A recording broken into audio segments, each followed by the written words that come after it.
You're listening to CFRN, a community of believers who trade for a living. To learn more about who we are, what we do, and how we do it, call toll-free 1-866-928-3310, and we'll send you out a no-obligation information kit absolutely free. 866-928-3310.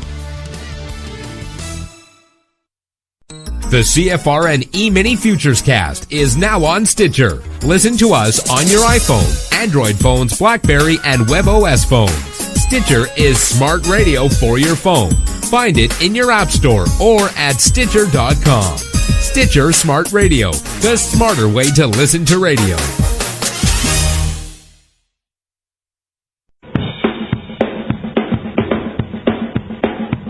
Are you ready, Steve?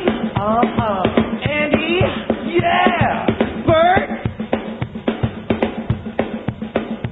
Well, all right, fellas. Let's go!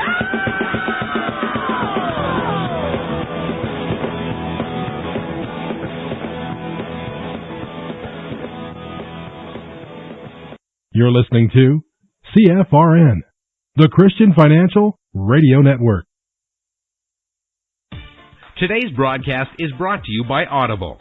Get a free audiobook download at www.audibletrial.com/CFRN. Over 85,000 titles.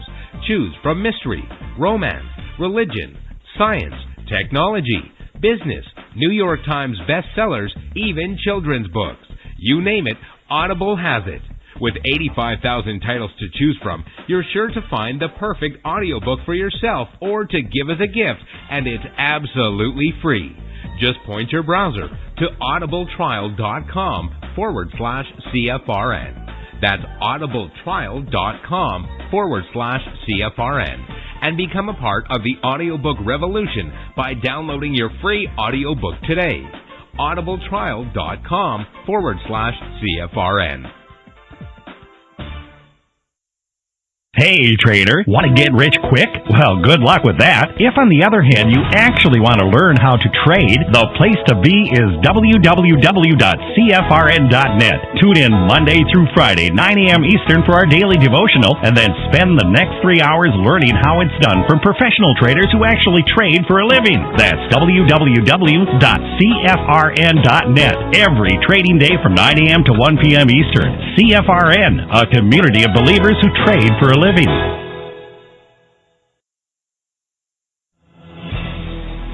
Good afternoon, traders, and welcome back to the CFRN Emini Futures Cast. This is the daily broadcast of Indeterminate Length, where we discuss all things Emini, along with some really big ideas on the finer points of trading gold, bonds, crude, sugar, the euro, and even T-bills. Joining us today from our studios in Boston, Mr. Michael Borth. From our trading desk in Chicago, Mr. Burton Schlichter. Now, to get things started, let's go to our host and founder in Studio A, overlooking South Mountain, America's largest city park. Here's Dwayne. Good afternoon. Welcome back. Today is Tuesday, 25th day of August, 2020. Thanks so much for joining us. Whoever you are, wherever you are, we're just glad to have you right here, right now. If you can't see the screen I have up, go to our homepage at CFRN.net. On the right-hand side of the page, click the big microphone, follow the instructions. You'll be registered in about 30 seconds, and that will give you one-click access to the show each and every day. When you join that way, you'll have access to the chat box, which means you can ask questions, participate in the discussion. On the days you're out of the office, away from the desktop, point any internet-connected browser to cfrn.net/live. There you'll find a live, real-time simulcast of the show as it unfolds. You just won't have the chat box. We also stream live during this broadcast on Facebook, YouTube, and Twitter. Let's open with a word of prayer. Father, we Thank you for all of your blessings in our life, and thank you for your mercy and for your grace. Help us today, God, to abound in you with faith and thanksgiving. Help us to choose gratitude, not based on what happens, but in spite of what happens, knowing that all things work together for the good of those who love you and are called according to your purpose. In Jesus' name we pray. Amen. Well, happy Tuesday. Well, I hope you enjoyed the convention last night. It was pretty good compared to what we saw last week. But we won't go political here. Let me give you the number. We'll save that for later. Let me just give you the numbers from around the world. Cash markets, the indices as they're called. Starting here in the U.S., the Dow down 183 points. NASDAQ up 14. S&P 500 down 2.5. And the Russell 2000 down 11. No movers, no shakers. NASDAQ, the only one in the green. Now, I believe we have arrived at the point that we've been looking for. It took us a while to get here. The new all-time historic high in the S&P 500. But we'll talk more about that when we bring up the charts. In the commodity basket, crude oil up 69 cents, trading 43.31 last. Now that's a gain of 1.5%. Gold down $13.50, trading 19.2570 last. In the Asian markets at the close, Nikkei posted a gain of 311 points. That's a gain of a little over 1.25%. The Shanghai lost 12, and the Hang Seng ended the session down 65. And in the European markets, at the close, FTSE down 67, just over 1%. DAX down 5, and the CAC up less than a point. That gives us a mixed day in Asia.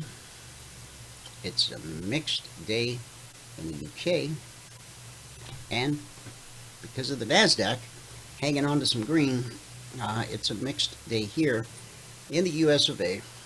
But if these charts are any indication, well, that may be about to change. So with that, we'll go to Michael and get a recap of what happened this morning in the live training room. Michael, if you're ready, you can take it away. Okay. There he goes. I see you, I just don't hear you. Okay, there. Now you should hear me. Now I can. Sorry. I forgot to click that other button. All right. Okay, it's all yours. Okay, here we go.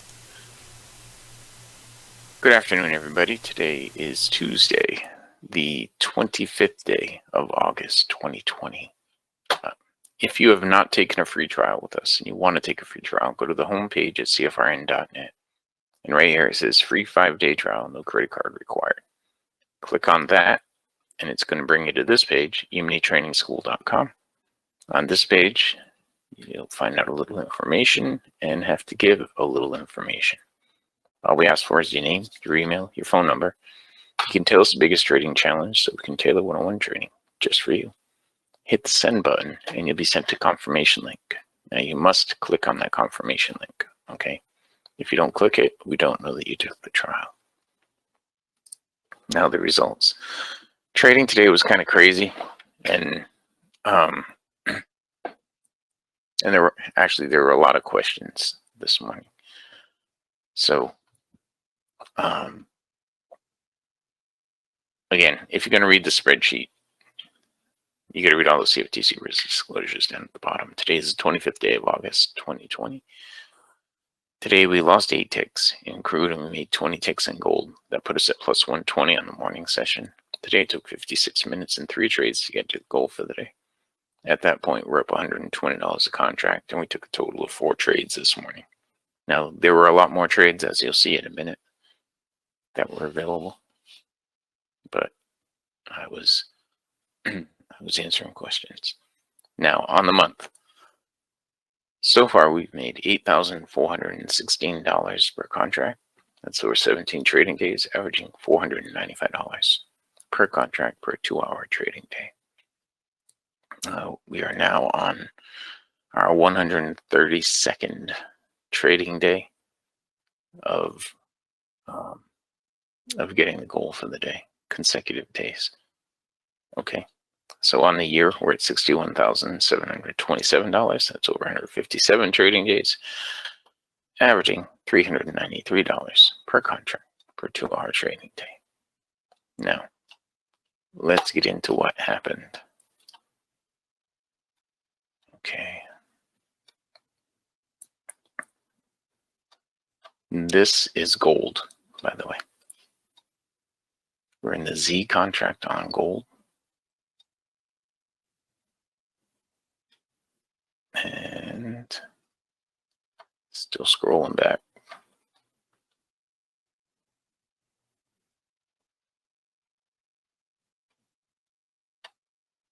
Okay, I'm not sure I wrote everything down. But anyway, there was a trade here that we missed. This huge move down happened when I had to restart. There was a YBR trade right here. There was a YBR trade right here. We had a break-even trade there that we actually took. That was a trend line trade. Another YBR trade right there. Another YBR trade right here. But I'm just looking to see how many trend line trades we had. Now, right here, we picked up 10 ticks on that one. We picked up 10 more on this one. And yeah, there was nothing we could do with that. It happened so fast. We had a break-even trade right there. And another break-even trade right here. And another break-even trade right here. Okay, so I got to correct that. That's 1, 2, 3, 4, 5, 6 trades in gold. I guess I only recorded the ones that made money. There was a trade here, here, and here, all of which would have been gains. And then we get into the break. Now, during the break, there was a nice YBR trade right here. And a trend line trade right here.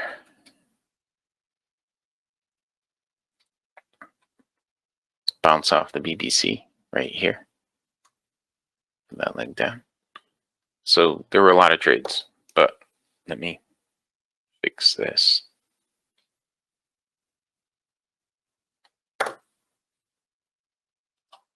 And fix the spreadsheet too.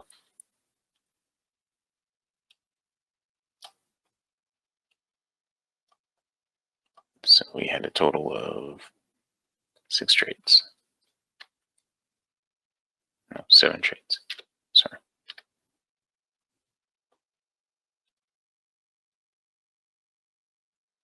Okay. Now we'll get into the euro, which we didn't get into at all today. There was a YBR trade here for the short, here for the long, here for the long, a trend line trade here for the short, and here for the short. YBR here for the long. And that was pretty much it on the euro. So the YBR trades were pretty much rocking the euro today, but not much of anything else. On crude oil, we started out, this was our first trade of the day. We started out right here with a stop out. And didn't get filled on that. Then in here during the break, let's see. Was there anything? Right here was a long trade. One long trade. Okay, on the ES, we didn't trade the ES at all today. I'll scroll back and go through it with you. Come on, keep going. Here we go. This is how we started out. All this chop right here is how we started out. Okay. Then we finally got some good separation, still in chop, but we had a YBR long trade that would have worked out.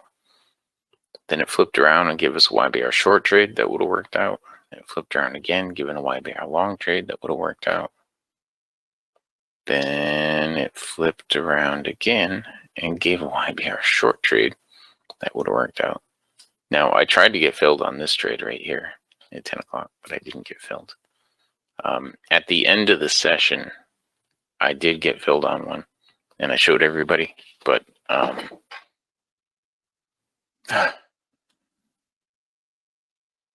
didn't count it in the totals.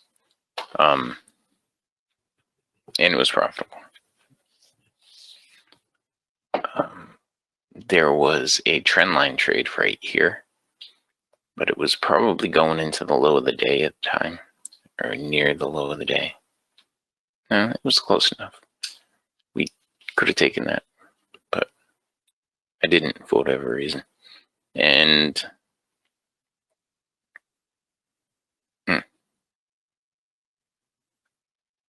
YBR long, that really didn't go anywhere enough to get your stop to break even. YBR short, enough to get your stop to break even. Then there was a trend line trade right here that I didn't get filled on.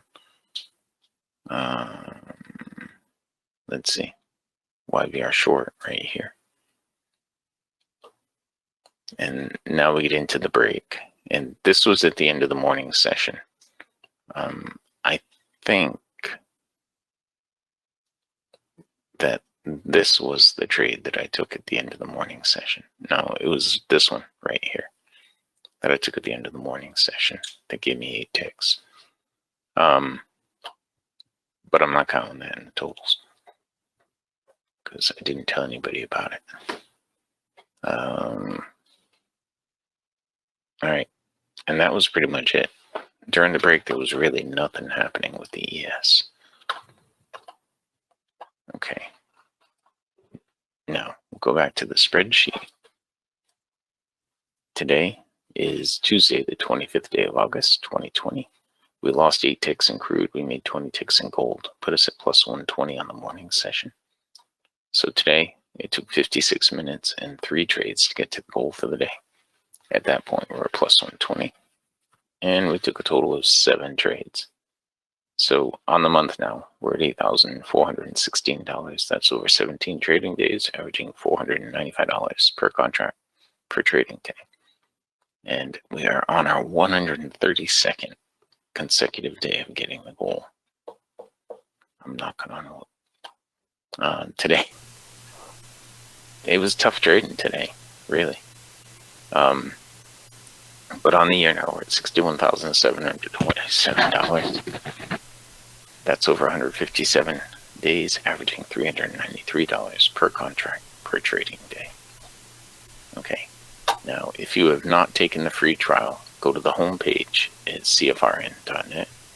Right here it says free 5-day trial, no credit card required. Click on that. It's going to bring you to this page, eminitrainingschool.com. Now you can go directly to this page if you want to.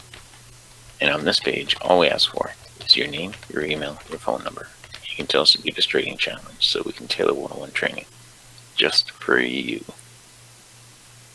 And hit the send button and you'll be sent a confirmation link. You must click on the confirmation link. Okay, if you don't click that link, we don't know that you took the free trial. You can also go to eminifuturestrading.com. Okay, go to eminifuturestrading.com. CFTC.com. And on that page, hang on.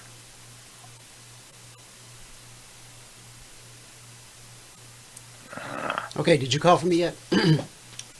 Well, yep, with that, we can pass it back out to fabulous Phoenix, Arizona, Studio A, overlooking South Mountain, America's largest city park. Dwayne, if you are ready. Yeah, I'm ready. Okay, recap of the recap. Today, it took 56 minutes and 3 trades to get to $120 per contract. All right, good job. Thank you. All right, guys. We're going to take a big picture look at the S&P here. So far this week, Logic 247, we have issued a total 26 alerts. Still waiting on the results of 1. So we've had 24 actionable alerts. 2 of those were stopped out. That's based on not risking more than $300 per contract per trade. So that's 8% of actionable alerts have been stopped out this week. Now that's not a typical number. What we averaged over the course of the last 107 weeks is 20%. Yesterday we were sitting at 0, which again, not typical. Last week, for the entire week, week 107, we had 100 alerts, 69 actionable, 15 were stopped out, 22% of actionable alerts. So we were a little higher than normal for the week last week, and we're a little better than normal so far this week. So with that, now we'll go through the Concierge Trade Alerts as well, but let's go take a look at the daily chart of the S&P 500. We were waiting and waiting and waiting to get to that all-time historic high at 3396.50. We did it. We beat it. And now we've got a new all-time historic high based on the U contract, 33, 34, 48, 75. So now we'll change this.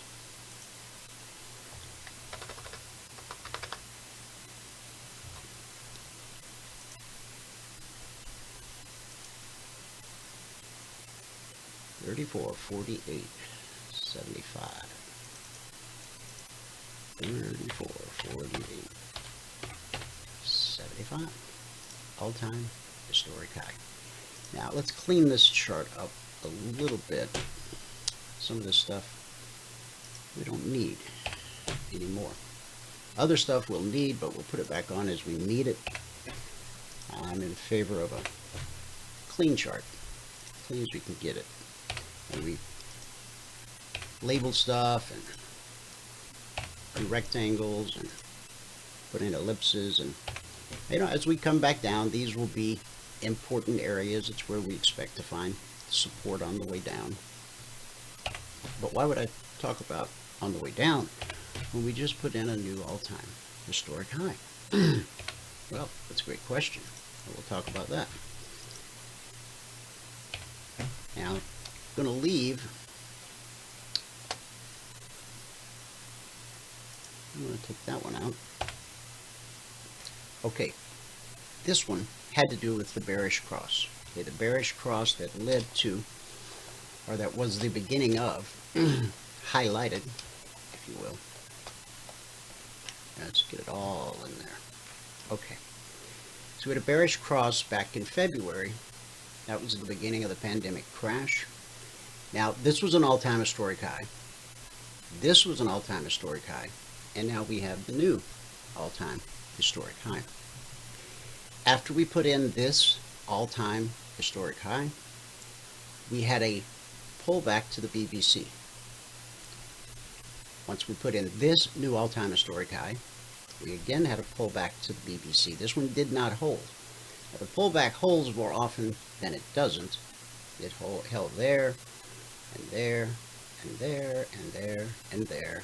Again there, and again there, and there, and there, and there. Even there.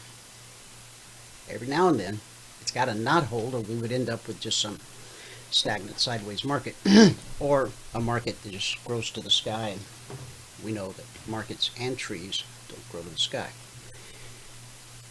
So this area here that marks that pullback, you see how that turned into good resistance. Back to the BBC, back to the resistance. Once we got through that area, then the bearish cross, that became important resistance, as we can see there. Let me just pull this out of the way for now. There we go. And we're going to get rid of this for now, and this. All the distractions. I want you to just see price. In fact, go away. There. Okay. Now,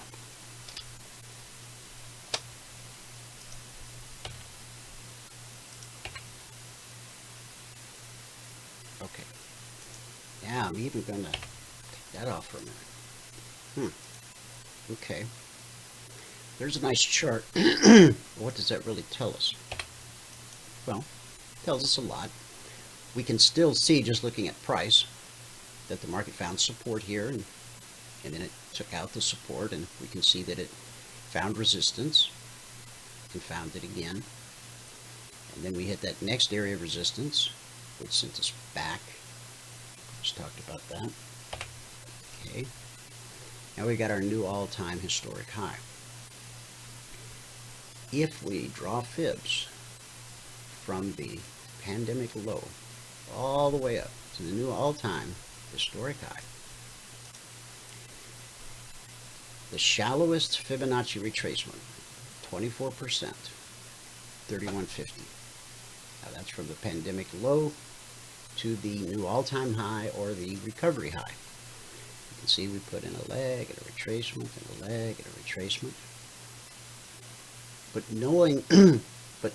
knowing where that retracement may come to a halt can be a little difficult without the benefit of the indicators. So if we put those back on, we'll see that they bring great clarity to what we're looking at. Bearish cross took us down, way down. Took us all the way from the all-time high down to 2167. And then we began the march north. And when we hit the BBC from below, and that's what this green line's called, bull-bear cross. When price crosses below it, we become bearish, or we anticipate lower prices. When price gets back above it, we become bullish, and we anticipate higher prices. Okay? Now, those pullbacks, they kind of make sense. Okay. Okay. And the steady march higher. Now, what's going to happen now that we have a new all-time historic high? Well, we see what happened here, and we see what happened here. If we switch for just a moment to the continuous chart, so that we can go further back in time, whenever the market puts in a new all-time historic high, there's usually a reaction. That was a new high, that was a new high. Here we didn't even quite make the new high. So close. Might have been. Now, we had extenuating circumstances here with the coronavirus, the pandemic, all of that.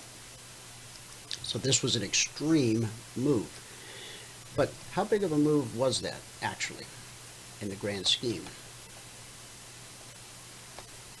Now, this chart will let me go back as far as, let's see.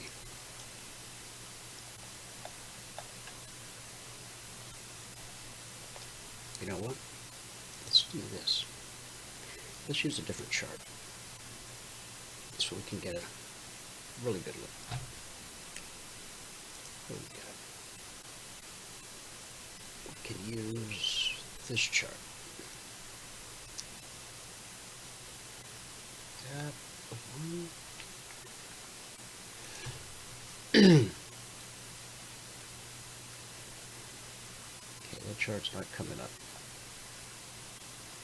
Oh, I see why. There we go. Anytime you want a chart to stay on top, use that little thumbtack right there if you're using DT Pro. Okay, so now we'll clear off this chart and we'll go to the continuous contract of the S&P and we'll put it on a weekly. And we'll see how much data that lets us pull in.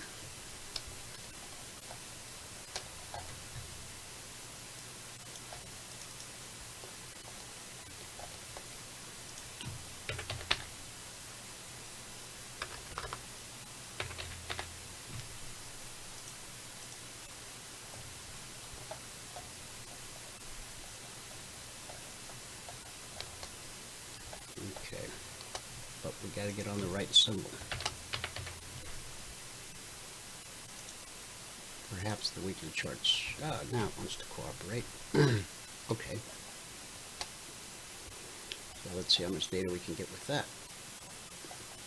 There we go. Trying to get back to this area here. Okay, where we had this double bottom.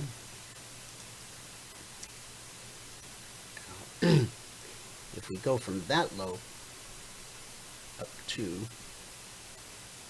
not the new high, but the previous all-time high, we can see that we had a 62% Fibonacci retracement. Okay, from this low to this high, we overshot the 62% fib,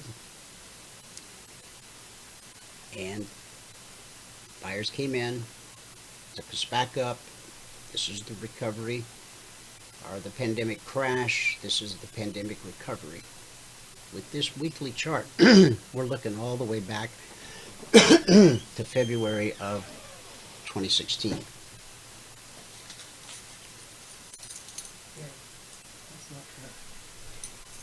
Okay, Mike, your question is, what if the February high now becomes support? Are you talking about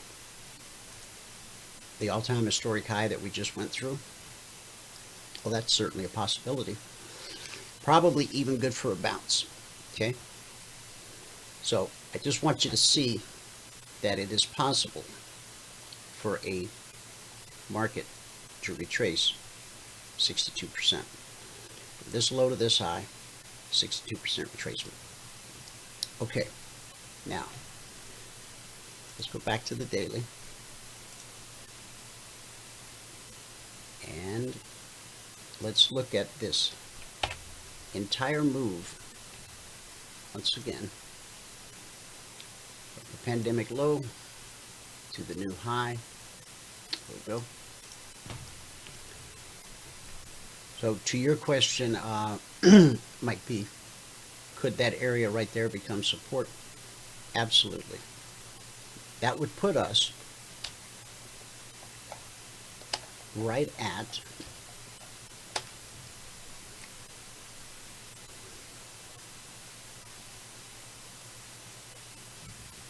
both of these, blue and climbing and the step line.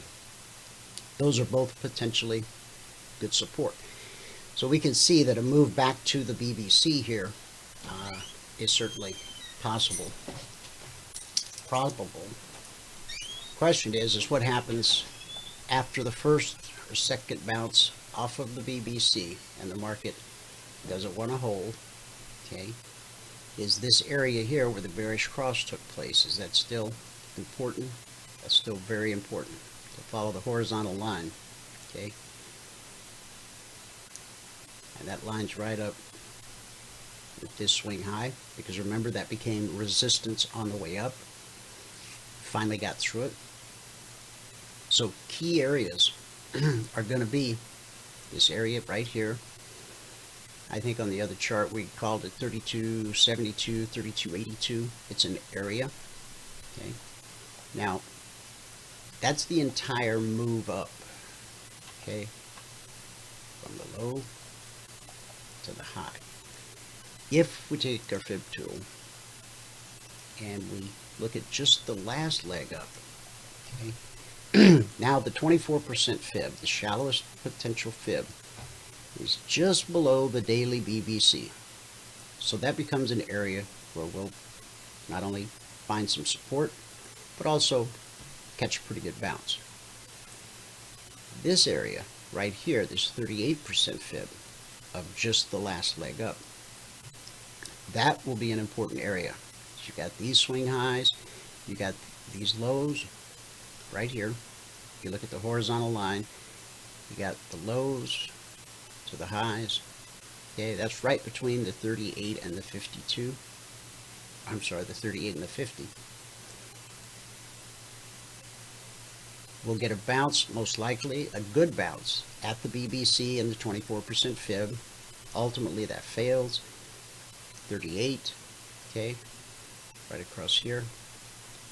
Then the 50. There's the 62 of just the last leg. And then this area here, this will probably be the most important area on the chart, where we got on the daily chart, where we got the bullish cross, okay? When price gets here, if it holds, and even if it doesn't hold, it'll be good for a nice bounce. But once price gets through that, then there's this low for support and this low for support. Each day we'll walk through it every day like we do every day.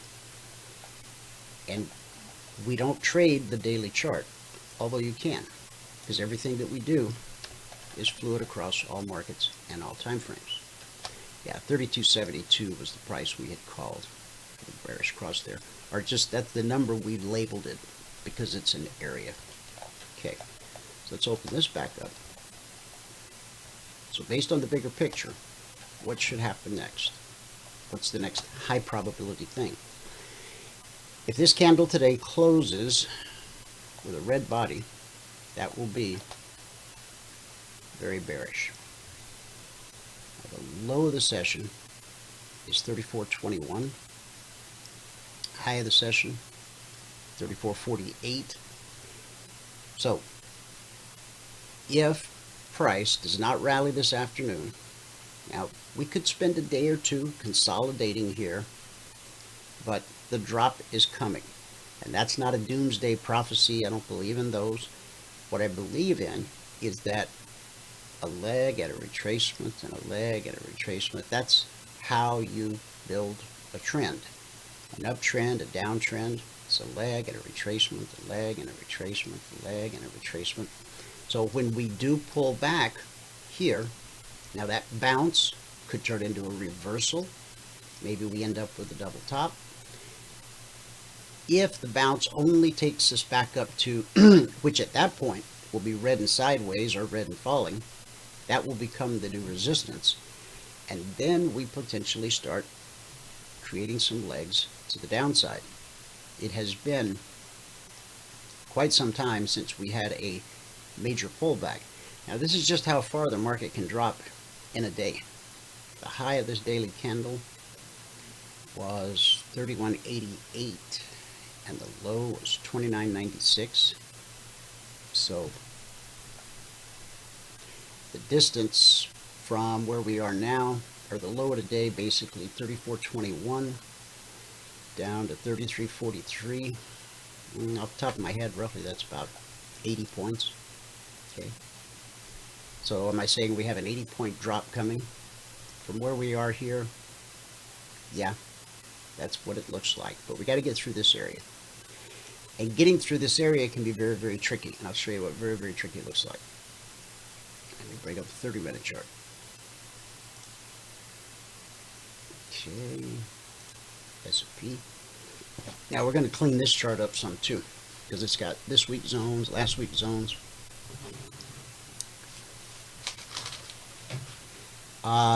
Might be. I'll bring out the fib extension tool here in a little bit, and we'll take a look at that. Question was, what about a fib extension from the February and March high and low? Okay, we will see what those numbers are. What we're looking at right now Okay. This here, okay, we went sideways last night at the zone. Now that zone, 34, 38, okay, that's last week's highest weekly trading zone. So let's make that yellow. Okay. This is why zones from the previous week are important in the early goings of the following week. So typically in the past I've revealed all the weekly zones to the whole audience on Thursday. Just reserve them for members and partners up until that point. Because this is such a critical week, not only with what's happening in the market, the all-time high, but with the convention that we have going on. We're going to go ahead and just get them out there right now. It started yesterday. You see 22.23. That is the second to the highest weekly trading zone for this week. So that's a this week zone. And then 96.97. That was last week's zone and the all-time historic high. So let's get rid of that one. And we'll make this one yellow.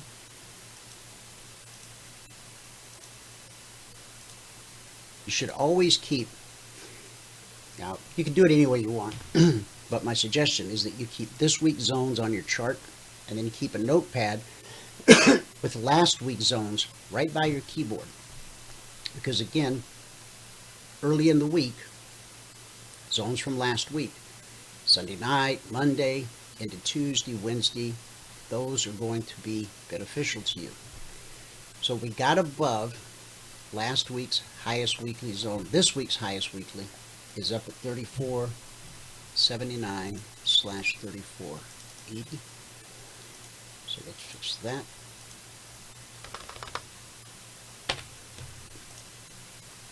$79.80.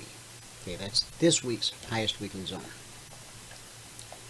So we consolidated overnight here at last week's highest zone.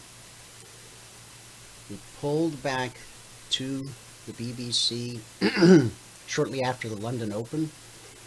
Here's London right here. Now, before that happened, we started to walk sideways. Now, we had a nice move up, but when price starts that sideways walk, it's the market's way of telling you that this particular move is running out of steam. So if you are looking for an exit signal up here, the exit signal is the first red candle that prints below the step line once it crosses over. This move up, the step line was already, because we walked sideways into this move, you'll notice the step line, typically on an up move like this, step line will be on the left side of balloon climbing. Most of this move, it was on the right, but price stayed clearly on the left side of balloon climbing. So it's important to understand, if you're just looking to grab your points for the day and go, nothing at all wrong with that. Okay. In fact, that's the path most traders usually settle with, because it just makes trading and life a little bit simpler. Is it simpler to get 2 points or 20 points? Well, it's about 10 times simpler to get 2 than 20. That's just simple math. Now, after the sideways walk, price tried to move higher, but it ran into red and falling. Red and falling represents resistance or bearishness. And you'll notice, even though we got to the BBC, price got pinched down between red and falling and the BBC, and for a minute it looked like the bulls have it, or the buyers, and then it looks like the sellers have it, and then it became evident once we took out this swing low that sellers were in control, so they took the ball down to this week's weekly zone at 22/23. Now, these zones go out to all of our members Monday morning at 6:15 a.m. Eastern. Get them on the chart before Wall Street even wakes up, because we don't change them throughout the week. They're carved in stone. So what's the high probability move from here? Price will climb up to the BBC.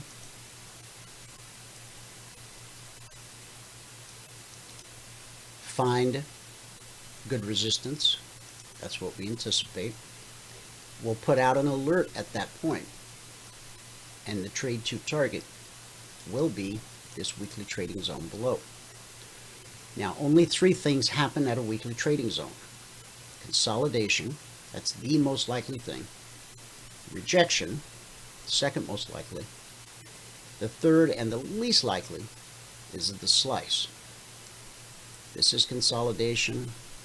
This is wide-ranging consolidation, and it's even got a little rejection mixed in, because you see, as we come down, when this 30-minute candle closes, all that's left touching the zone is the wick, right? So that's price being rejected at the zone, at that price. So when price is rejected or finds support, in this case, it's going to go look for resistance, which it found at red and falling. Resistance. Resistance sent us back down in search of support. Back to resistance. Now this time we're creeping above red and falling. Okay? All we're looking for is for price to get up to roughly 34, 33, 34, 34. And then we'll have an opportunity to put on a high probability, low risk trade, taking us back down to this zone. Then the question will become, does this hold? Well, we don't know, because we don't know the future.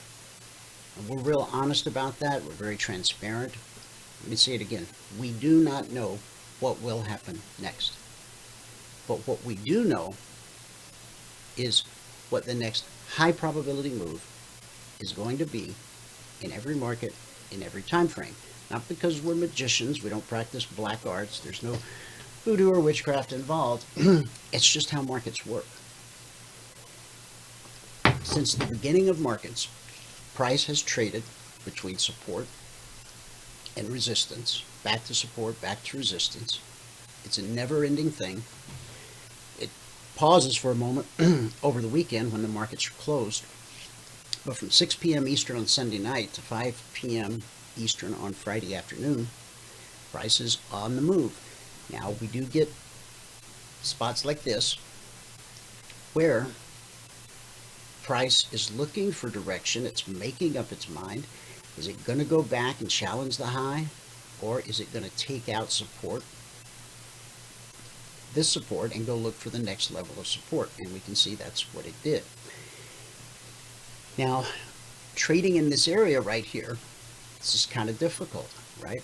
That's why there were no alerts this morning. That's why we didn't do a pre-market strategy session this morning, because really I just kind of wanted you to keep your hand off the mouse until the market handed us something. Now, this move could have been traded, right?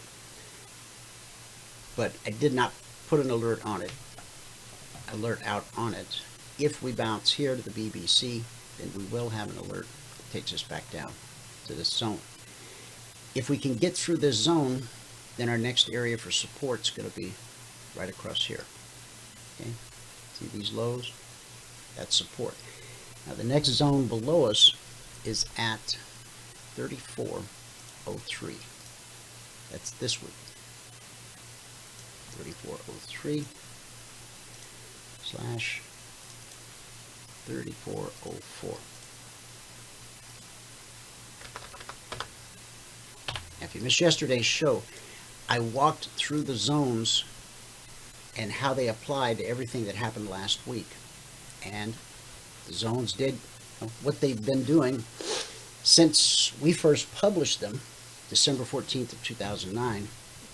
But if I look at historic charts prior to when we published them, the same thing has been going on in the markets again since the inception of the markets. We had a bullish cross here back on August 2nd. Now remember, this is a 30-minute chart. We had a bullish cross, we had a retracement, consolidation, the pullback held, which led us up to the new all-time historic high, 3448.75, and bullish cross August 2nd. I'm sorry, 21st. It's hiding behind my thing back there. Stop. There, August 21st. And then we get a bearish cross today, the 25th. Okay. Now, we had a weekend in there. But when price is above the BBC, we're only looking for long trades. Once we get below it, only looking for short trades.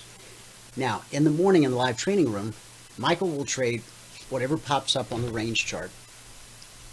He's trading purely based on the indicators and what's right in front of him. He's not bouncing out to look at a higher time frame to get a feel for the direction of the market. He's showing you just simply how the setup itself works. Once you learn the basic core methodology, then you will learn how to look at a larger time frame. And that will assist you in taking trades that are moving in the direction of the greater trend as defined by the 30-minute chart. So we've been bullish. This is the 21st, above the BBC, and now we're below. Is it possible we don't have enough buyers in the order flow to get us up to the BBC? Possible. If I think it's going to the BBC, well, couldn't we just trade it long? We could, but we won't, because that would be a counter trend move. Now, counter trend moves or counter trend trades are perfectly legitimate. Some people like them. Some people might call themselves as specializing in counter trend moves. Our years at this has shown us that moves in the direction of the trend just simply have higher probability, low risk. Okay? So if we can't get up to the BBC and we do get below this zone, then once we get a couple points below that zone, then we'll have an opportunity here for a short trade down into these lows. Okay? So whatever the market decides to do, now that it's finished doing that, because when it's doing this, and your indicators not only will help you find the high probability low risk trade setups, but they do a very good job of keeping you out of this. When these two, now the technical term is CFMA1, I call it blue and climbing, red and falling. When I've got blue and climbing and price above the BBC, I'm only thinking long. And when price is below the BBC and I've got red and falling, I'm only thinking short. Okay? So not anything we can do yet. Price is either going to make it to the BBC, and we anticipate failure at that point. Right above that is a bearish cross. And although the bearish cross didn't lead to that big of a move, it's a pretty substantial move. Took us from 38 to 23, that's about 15 points. So let's say we pull up, we get a burst of energy, we spike the BBC, and then we hit this zone, which was support, now becomes resistance, lines us right up with the bearish cross. And so if we don't get the down move from here, it's possible we get it from up here, but we wouldn't actually trade it until price gets back below the BBC. Okay. You'll notice here how price consolidated at the zone, made its trip to the zone overhead. See how it climbs the back of blue and climbing, and then goes sideways. Consolidation, resistance brings us back to support, where we consolidate. And then we get a slice. Remember, only three things happen at a zone: consolidation, rejection, and the slice.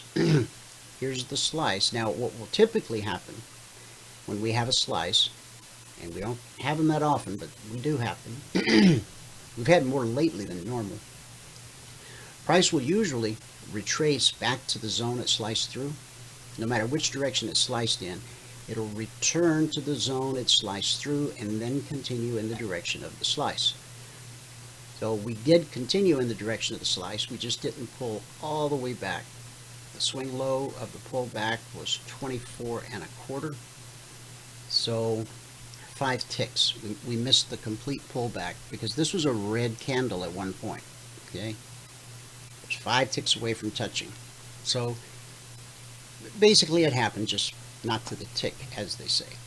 Okay, now I've already shown you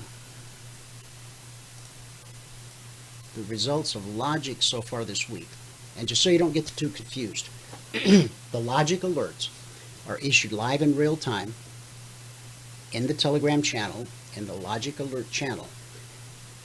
The alert could come at 2 a.m., it could come at 2 p.m. It's based on whenever opportunity presents itself. Okay? No other reason. If you're trading the day session or the early evening hours and you don't want to get woken up at 2 a.m. by your phone making a little telegram noise, then you can just turn notifications off in Telegram. Of course, you can silence your phone as well. And then in the morning, when you're ready to go back to work, you just turn notifications back on. You won't lose the alerts that were published while you were sleeping. They'll still be right there in the channel waiting for you. And that's your inventory. Okay? Because important prices in important areas are almost always tested. Most of the alerts will trigger multiple times. On a strong directional move, you may not see a second trigger, but more often than not, you will. Okay? All right, so 26 alerts so far this week. 2 stopped out, 8%. And we'll walk through those in just a minute. Let me give you the Concierge Trade Alerts from last night. If you want to grab a screenshot, you can do that. Got them out last night at 6:55 p.m. Eastern. Globex opens at 6 p.m. Eastern. I do my best to get them out as close to the Globex open as possible, and that's as close as I could get last night. Okay. S&P, Dow, Russell, Crude, NQ, 10-year notes, gold, Canadian dollar, euro, British pound, silver. Okay. When these come out, but these don't come out around the clock live in real time. These come out at the beginning of the session. The numbers are good for the entire session, and the markets that you trade, you should go to your chart and draw the line. Okay? Just like this. Draw a line last night at 34.31.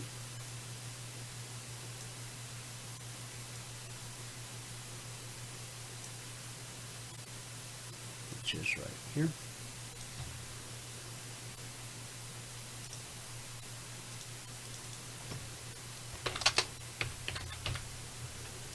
$34.31. From 34.31, we traveled up to 34.46.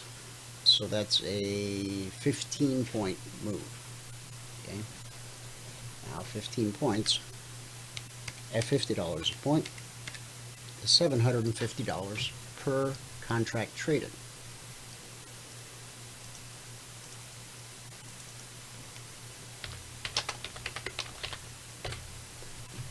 Now that would be wonderful if you knew that was going to be the swing high. You just take your profit there. But since we don't know that's going to be the swing high until after the fact, the only way you get out of the swing high or swing low is basically with a little bit of luck, right? Luck's not really a good trading strategy. So this step line, right, it's on the right side of blue and climbing. So once price does the sideways walk and closes below the step line, 34.42.75. 34.42.75. That's your exit signal. So you had a published entry.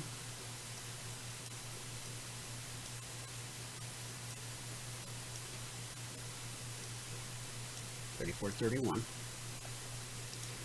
And then the chart told you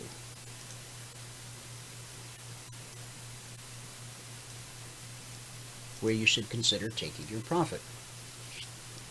Price continued sideways, popped back up, gave us our all-time high there, our new all-time high at 48.75.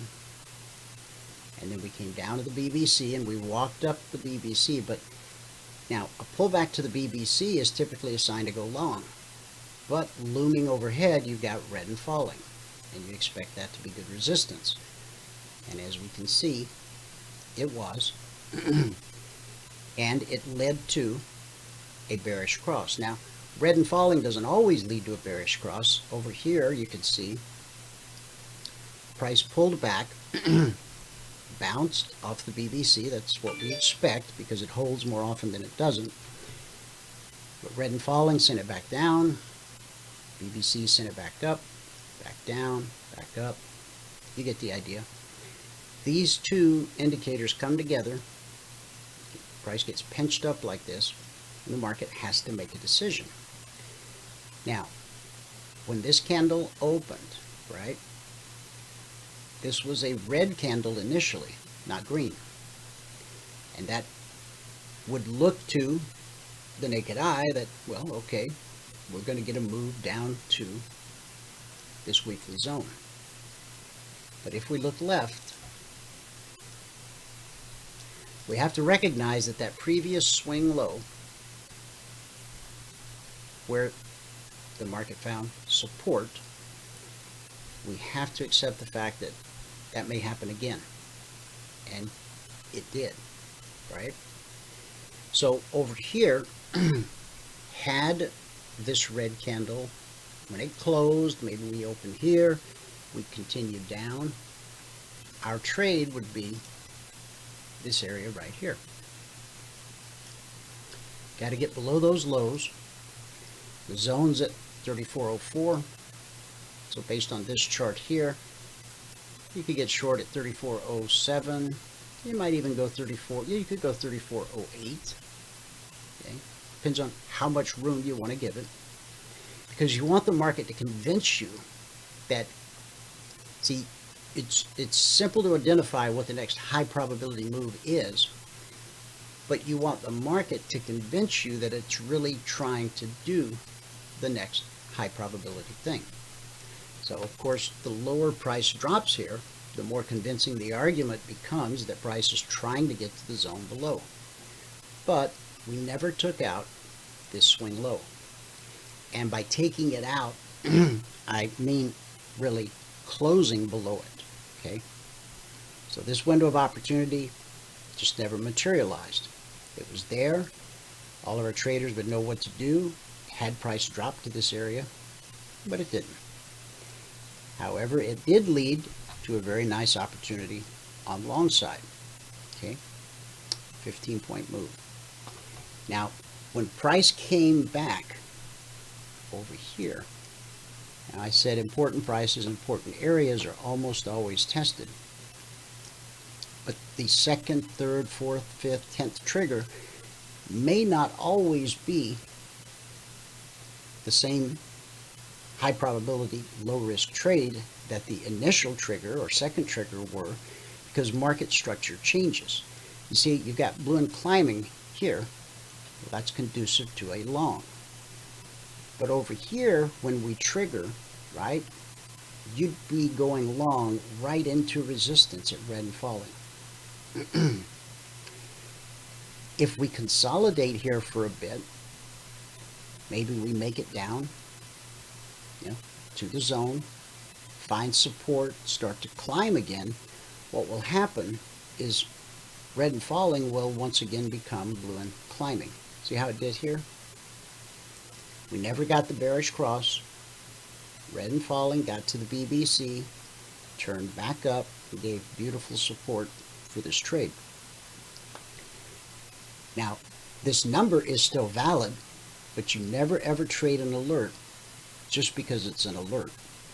Because whereas buying 34.31 here made perfect sense last night during the 1930 candle, here, not so much. Okay? Because you've got obstacles overhead. Over here, price was above the BBC. Here, price is below. So again, if we come down, we consolidate a little bit at the zone, and then start to move higher, we want to see price above the BBC, and we want to see this red and falling turn into blue and climbing. Now, the short side for that alert last night was down at 34.14. Haven't got there yet. There's still time left in the session, and so there's certainly a possibility that we could. There's 34.14. Okay. So make a note on your chart. 34.14. Okay.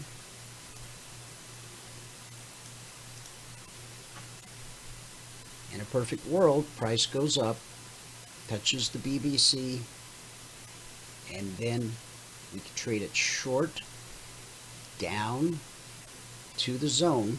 Now, price has come to the zone once, twice, 3 times, and bounced. So how this plays out based on market structure will be important, because we also have a trigger here that says going along at 34.31 is a high probability, low risk trade. But we have obstacles overhead. By drawing these lines on your chart, as soon as the numbers are published, as soon as these come out, go put the lines on your chart. Okay? Now, everything that happens between the lines, that is the market making up its mind what it's going to do. Does that mean you can't trade between the lines? No. Your alerts that come out around the clock in the Logic 247 channel, those will often walk you right up to this or walk you right down to this. So it is possible to trade between the lines, and I showed you examples yesterday where Sunday night on a number of the markets, the Concierge Trade Alert and the Logic 247 alerts were actually the same number. Okay? Whenever you have both of the alerts, the Concierge and the Logic, one based on historic price action, one based on current price action, when you see those pointing at the same important price, important area, that's where you'll find your highest probability low risk trade setups. Okay? All right, so there's not much we can do here until price makes up its mind what it's going to do. So we'll come back and look at this in a minute. All right, here's the Dow. Now, 28,170.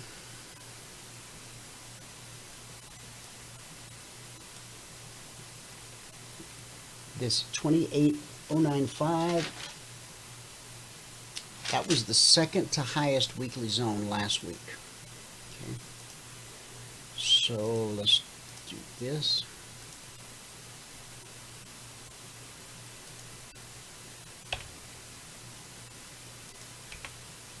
Come on. There we go. All right. So we'll make that yellow.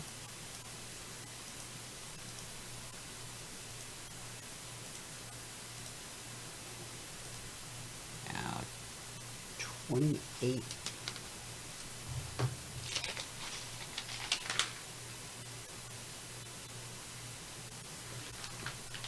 It's 28,180.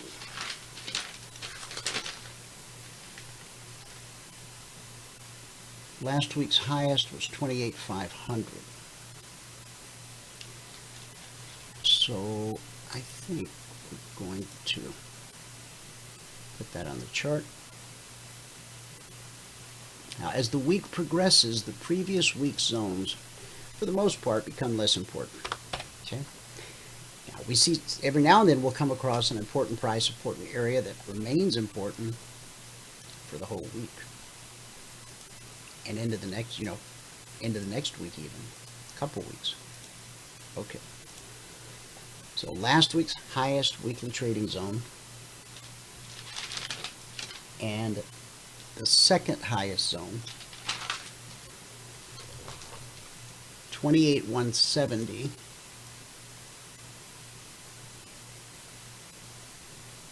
is a this week's zone.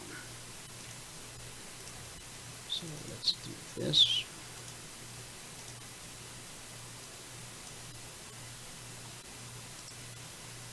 $28,170/175.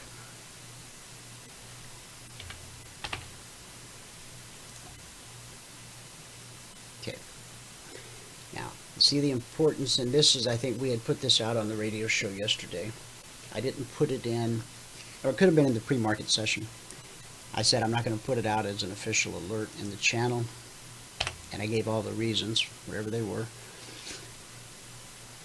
But as we can see, it looks like it played out several times. So we've passed through. The S&P is still got this zone right underneath it to deal with. The Dow has passed through 170/175, and then below that is 28015/28020.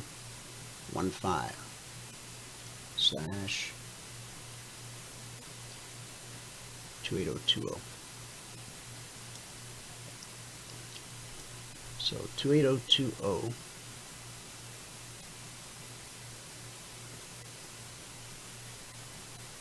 Come on. Let's do it the easy way. Or the simple way. Alright. 28015. See, it gets a little crowded. That's why really keeping just one set of zones on the chart. It gets crowded, so keeping one of them on a notepad, but I just want you guys to see all the different pieces of the puzzle here. Now, in order for us to pull back to the BBC on the Dow, that would take a lot of work. We got to get through this zone, which on the way up we expect to be good resistance. The zone below, we've got red and falling. So if we take out the low of this candle, then we've got a window of opportunity right here. The only concern would be that swing low right there. So getting short at roughly 28075 down to 28055. That's a 20-point move, which is the same as 2 points in the S&P.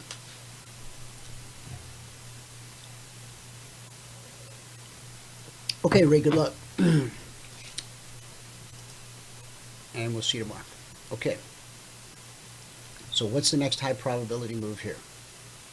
Well, a retracement to the BBC, but there's an obstacle in the way.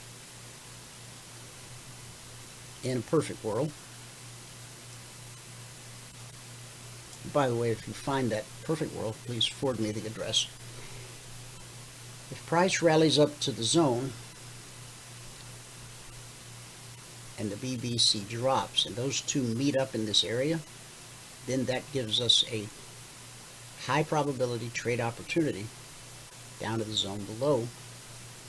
So there's 175, there's 020, so 170.75, it's 15.20, and then 277.45. 277.45.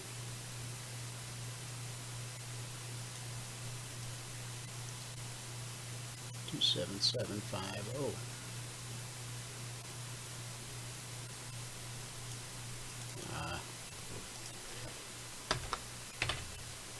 Here we go. All right.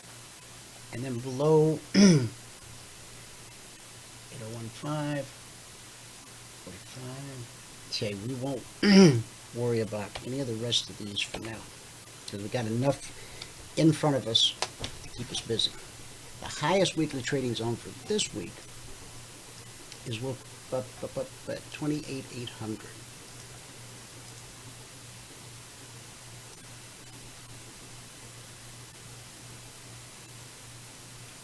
Now, because it's the highest weekly zone, doesn't necessarily mean we're going to go there. However, by close of business on Friday, we don't expect to be above that. Same is true of the lowest weekly trading zone. Not a prediction price is going to go there. We just don't expect at the end of the week that we will actually be trading below that price. Now, that was from yesterday, so take that out. All right. So last night, the Globex open was right there. Okay. And we didn't get the alerts out until about 1900 hours. So it was on that candle right there. Okay. So the Globex opens for trading. Alerts come out on the Dow. It says to be long 28,280.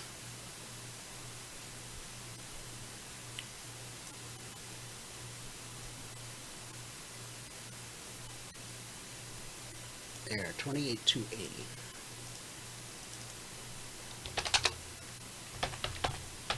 Okay.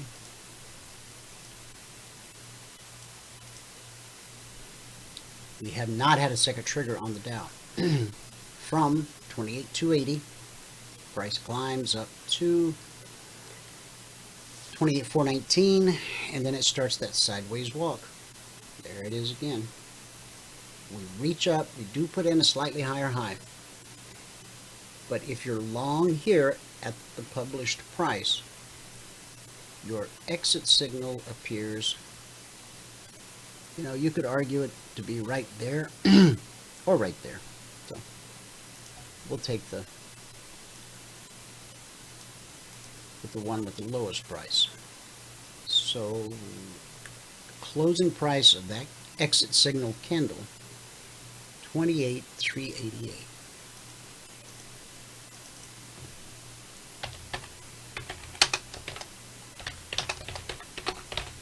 Okay.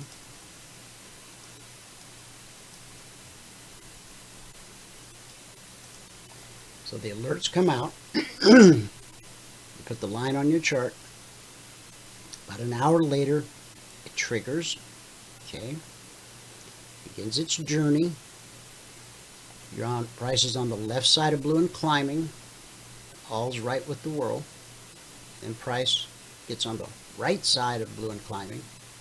So you're waiting for the exit signal. You could have taken that one.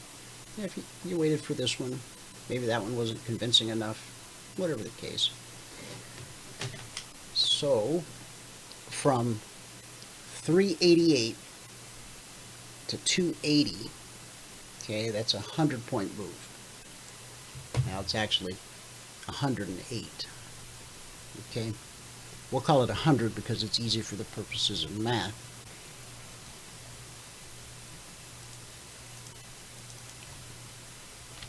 $100 at $5 per point per contract traded. Okay. So the first two Concierge Trade Alerts last night. Conti rack.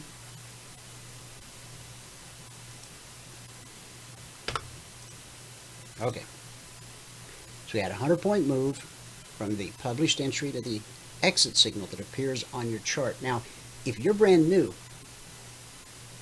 hopefully you've got, remember the checklist we went over yesterday?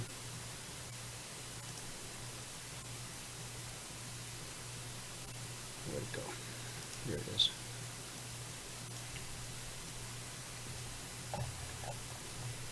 Got to have Telegram hooked up. Got to get your platform and indicators running. Monday morning, yesterday, you got your weekly zones. Get them on the chart. Make sure you watch all the FAQ videos. Be in the room. We did not have pre-market strategy session today, just because of the condition of the market. There wasn't much to talk about. You're in the afternoon broadcast right now. So you have a total of 4 hours a day where you have a learning environment. The first 2 hours from 9:30 to 11:30 we're putting on taking off trades. That's what Michael, he's teaching you how to see the setup, how to handle it when it arrives, how to enter, how to manage, how to exit. Okay? And it's on the range chart, which is a faster chart, because we wanted you to see that thing trigger as many times as possible during those 2 hours.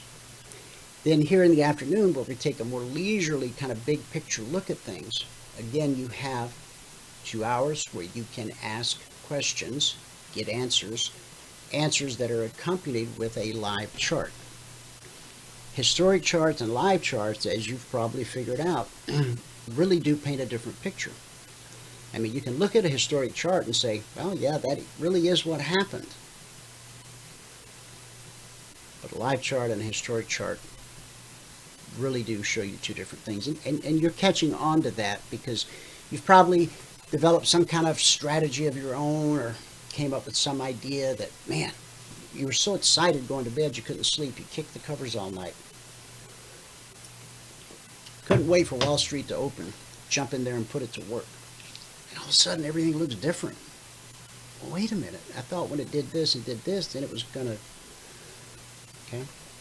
So that's the reason we spend 40 hours a week with you, or I'm sorry, 4 hours a day, 5 days a week, 20 hours a week live training. But you also have access to unlimited one-on-one mentoring. You just have to book the session. Pick a day and a time that's appropriate for you. If you want to book a session with me, you do it right off the website. If you want to book it with Michael, just shoot him an email, tech@cfrn.net, or call 949-42-EMINI, okay, or email support. Get a hold of Valerie in Client Services. You know, whatever it takes, set up a mentoring. It's so important that you have a mentoring session early on in the week so that you understand all of these things, okay? The 24/20 blueprint, how the blueprint is designed to help you go from 1 to 20 contracts over a period of 24 months, okay? That's all very, very important. So book those sessions. Make sure you don't spend time just kind of spinning your wheels, being confused, because when you ask questions, we'll give you answers, okay? All right. So, alert came out. Chart gave you an exit signal. If you're trading one contract, that was a $500 per contract move. On the S&P, published entry to the exit signal is 15 points at $50 a point. S&P pays 50 a point, the Dow pays 5 a point. Okay? Let's go to the Russell. All right. Now the Russell looks to be leading us to the downside. And we've got a zone at our highest weekly zone this week is at 1620. Now there was two of the markets that apparently I wasn't fully functioning Sunday night because I left out one of the zones on the Russell and one other market. I'll get that squared away today. So that's the highest zone for this week. And then the next zone for this week is 1578. Here, let's just get rid of that one. 1578/79.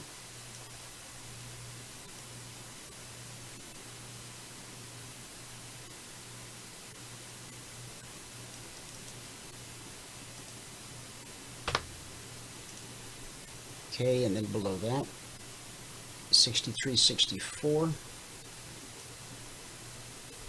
Here's 64. Here's 63. So right now, price is at a weekly trading zone. One of three things will happen. Consolidation. We're not going to get rejected because we've already started the consolidation. Question is, will we reach up to the BBC?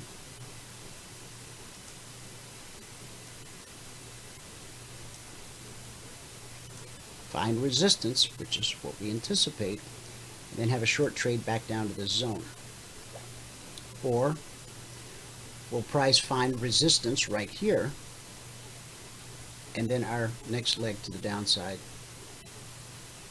starts here. We want to make sure our entry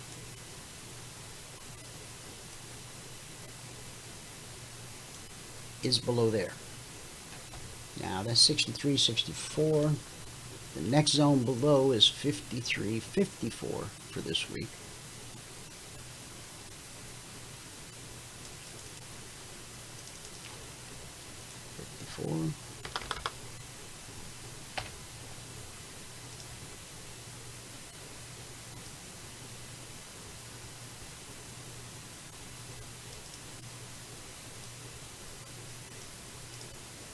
Okay, so window of opportunity roughly is going to be, if we fail here, 58, and that basically, you know, call it 55. Zones are an area. It'll be a nice 3-point trade, $50 a point, $150 per contract. Now, if you've earned the right to trade 10 contracts, that becomes a $1,500 trade. But you can't jump to the head of the line. If you do, it won't end well. You know, it's easy to think, you know, I got plenty of money in my account. I'm just going to go ahead and trade 10 so I can make $1,000 a day. That's probably the fastest way I know of to not make $1,000 a day, is to just dive in and start trading 10 contracts. This is kind of a head and shoulders here. We're not really pattern recognition people, but head, shoulder, shoulder. And that gives us a neckline right there. And that's what a head and shoulders pattern is supposed to do, is lead you to a decline unless it's an inverted head and shoulders, and then that will lead you to a rally. Okay? So it's real important what's going to happen here. This was another one that we gave out yesterday on the show, 55 to 53, which was, I'm guessing, might have been in the pre-market. So it was either that move or this move, but let's get it out of the way for now. Okay, last night, the alert for the Russell was to be long 1572. And that happened right here.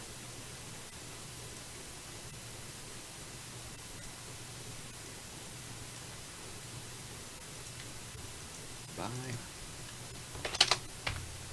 1572. Okay. And the trade to target overhead is always on a long. The final trade to target is the weekly trading zone above. On a short, it's the zone below. So from 72 to 78, 6 points, $50 a point, $300 per contract traded. $300 per contract traded.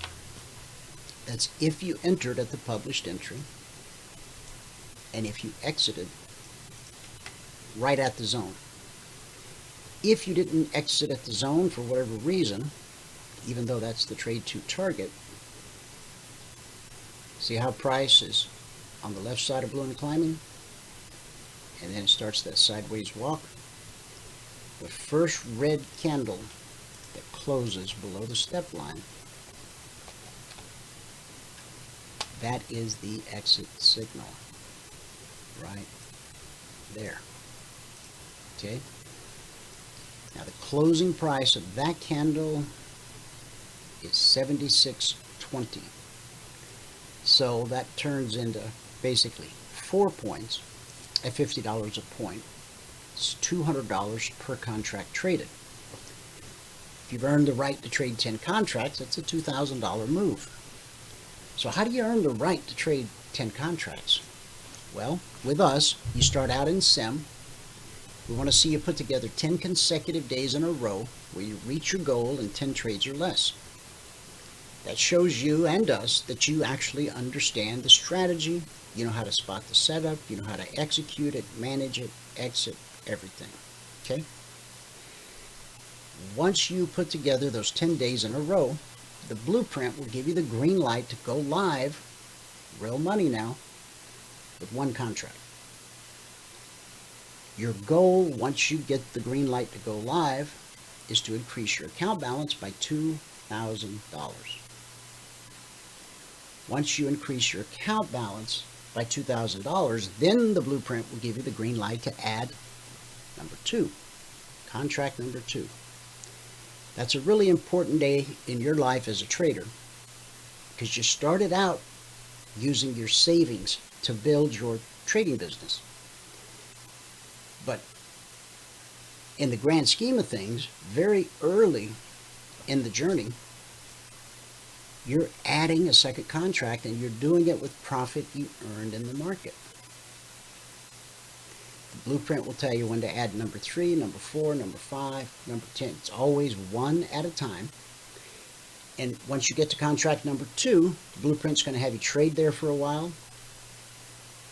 Then you'll get the green light for number 3. You'll trade with 3 for a while. Then you'll get the green light for number 4. If at any time you get the green light to add another contract and you don't have profit available in your account to underwrite or to fund the additional contract, then you don't add another contract. Book a mentoring session so that Michael and I can get together with you, take a look at what happened. We'll go over your trades individually. This is why it's very important for you to journal your trades, write down what you did, at what market, what time, know what the premise of the trade was, so that when we get together with you in a mentoring session, you can go, okay, on Monday at 10:30 a.m. Eastern, I went long crude at this price, and then we can look at the chart together and try to determine, if it didn't work out, we can maybe help you figure out why.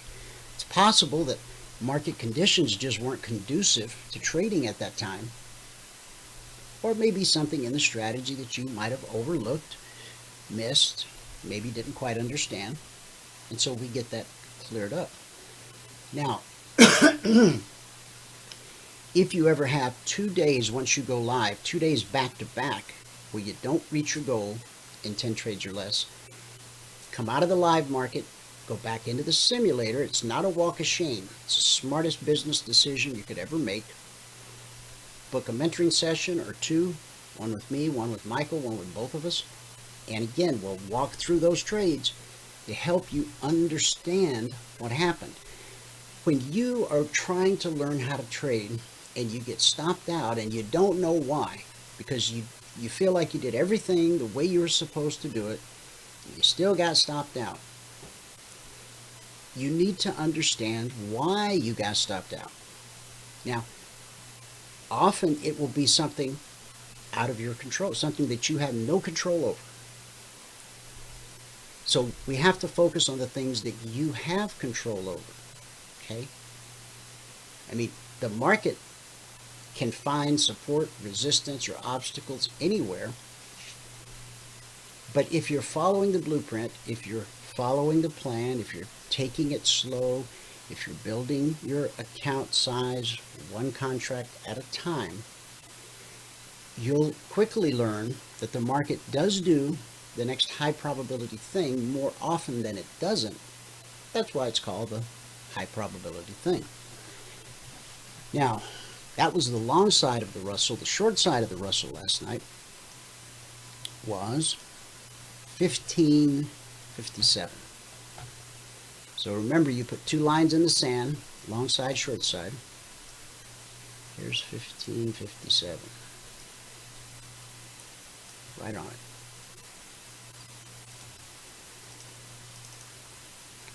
Sell 1557. Okay. Now, after this initial trigger, we dropped to 66.2. That's just 8 ticks, and then we caught a pretty good retracement.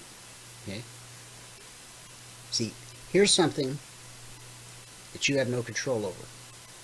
Now, also on this initial trigger, based on the methodology that we teach you, which is to use market structure to establish your stop loss, we don't want to risk more than $300 per contract per trade, less when possible, based upon where the chart tells us to put the stop loss.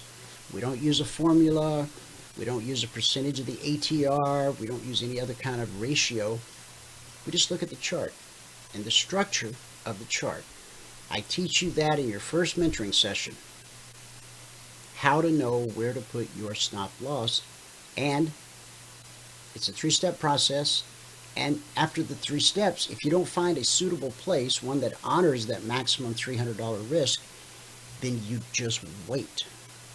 You wait for it to trigger again, you wait for another alert to come out, or you go look at a different market. We trade every market exactly the same. In the beginning, if you want to focus on just the S&P, or maybe you have an affinity for crude or gold, if you just want to focus on one market in the beginning, that's fine. We're not teaching you how to trade a specific market, we're just teaching you how to trade. Once you understand the methodology and the strategy, you'll be able to trade the S&P, the Dow, the Russell, the NQ, any market that you choose, because auction style markets behave the same. Buyers on the bid, sellers on the ask, price channeling back and forth, from Sunday night at 6 p.m. Eastern to Friday afternoon at 5 p.m. Eastern. Price did make it down to the weekly zone at 53.54. That's rejection. Okay. This up here, that's consolidation. That's rejection. And here's a slice. Okay. We've been seeing more slices of late than typical. Price sliced through the zone. Now, what do we expect as price is falling? We expect it to be good support. But we sliced through it. Well, if it's not going to be good support, will it be good resistance? And price answers the question. The next candle opens. It's green. Takes us right up to the zone. And yes, it's good resistance, because then that takes us right back down. Okay, so that's the slice. Only 3 things happen at a zone. This time it's consolidation. This time it was rejection. This time it was the slice. Okay. Now we've got a green candle, so it would appear that price wants to climb back up to the BBC. If so, we know what to do. We just have to wait for the trade setup to come together. And this is where you've got to learn to be patient, have self-discipline. I've seen a lot of traders who had a lot of raw talent, understood the methodology and the strategy, not just ours, but others as well, but they lacked that key ingredient: self-control, self-discipline, patience. It's just one of the most important tools in your toolbox. All right, so that's where we stand on the S&P. We had a nice trade to the long side. On the Dow, nice trade to the long side. Russell, we had both long and short side. You know, that's the purpose of putting the 2 lines in the sand. Okay. Next, we'll go to the NQ. And remember, when I went over all the markets at the start of the show, NQ was at the time the only one in the green. So let's open it up and take a look. Last night's alert on the NQ was to be long. 11,657. 11. Okay, let's get all these windows out of the way. That was yesterday's CTA. All right. Last night it was 11,657.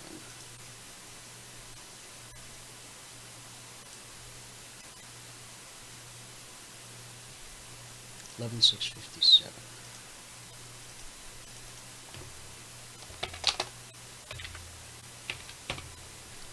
Okay.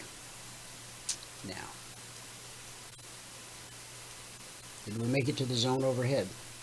Yes, we did. Did we find resistance? Yes, we did. What do we expect? What do we anticipate when we approach a weekly zone from below? Resistance. When we approach a weekly trading zone from above, what do we expect? Support. Support to resistance to support back to resistance. Now, 11,689. This week's zone is 11,687/88. Okay. Now remember, these numbers went out yesterday morning at 6:15 a.m. Eastern. You'll continue to see price behave this way at the zones for the remainder of the week across all the markets. It's just how markets work. Over here, if I continue this line across,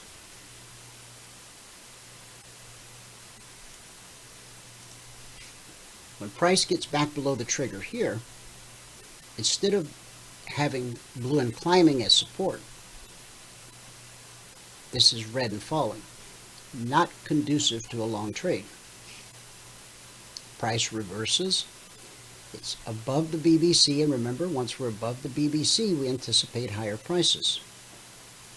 So, there it is again. We get back below the trigger, and now here it comes for the third time. So 687 minus the entry at 657, that's 30 points at $20 a point. That's $600.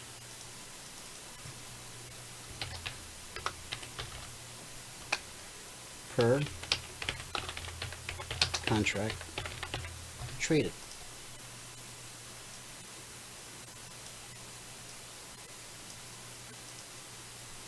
The good news is you had it once, you had it twice, and potentially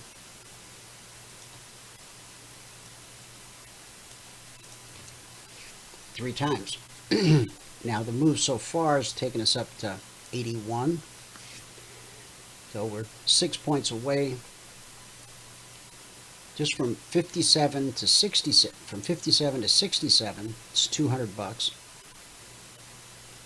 From 57 to 77, basically where we are right now, that's $400 per contract traded.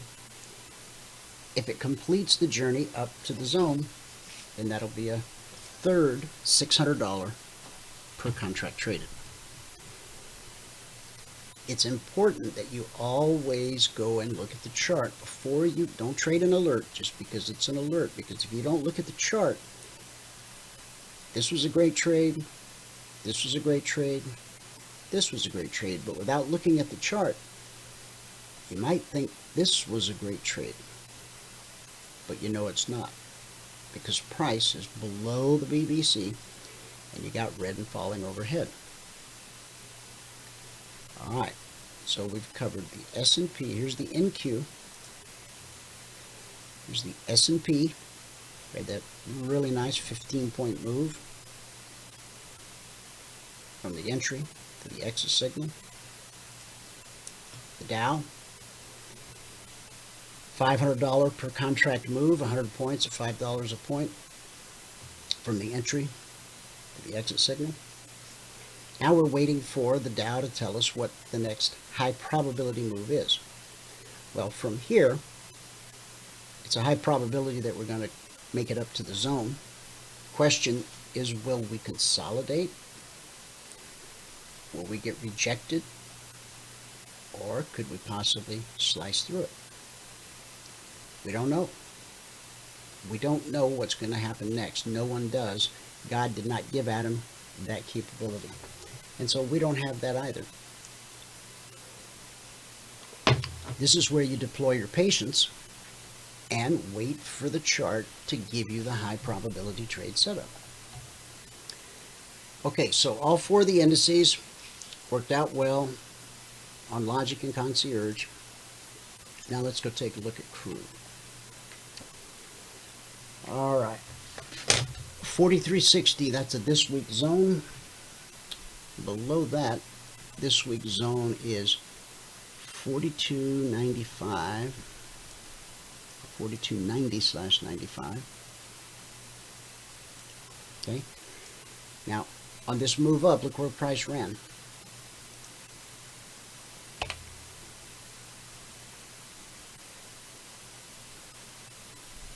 Right to the zone. When your indicators and price are jumbled up like this, that's not what you're looking for.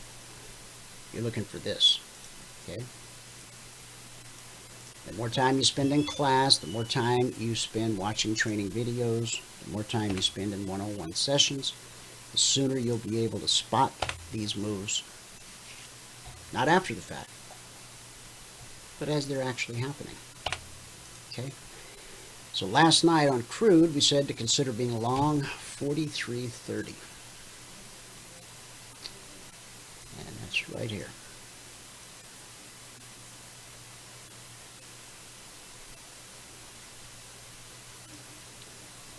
Buy 43.30.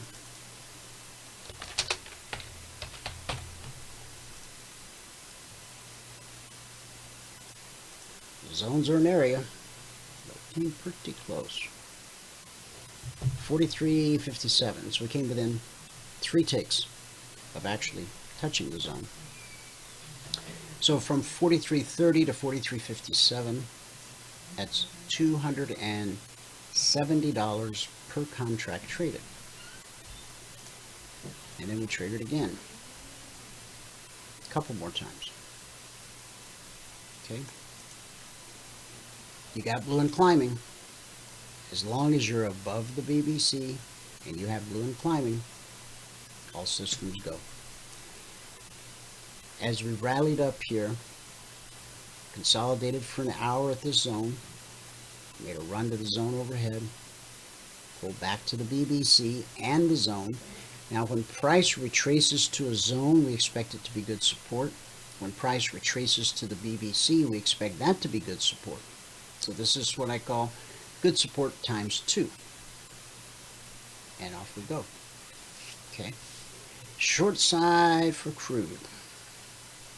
It's $42. And we never saw $42 in this session. Be real surprised to see it happen today, but anything's possible. We do have crude inventory numbers tomorrow. So that's the story on crude. $257 per contract traded.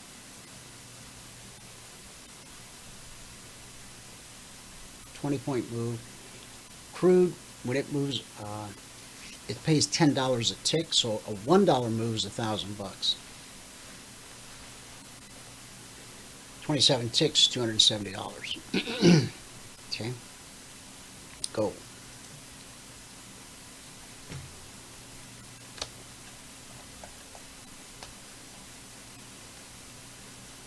Zone to zone. So last night for gold, the alert was to be short, 1929.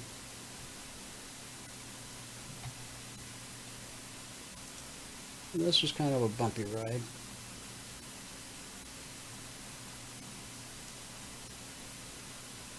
Right.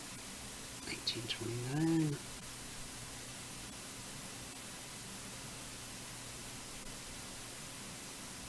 Yeah. So, 1929.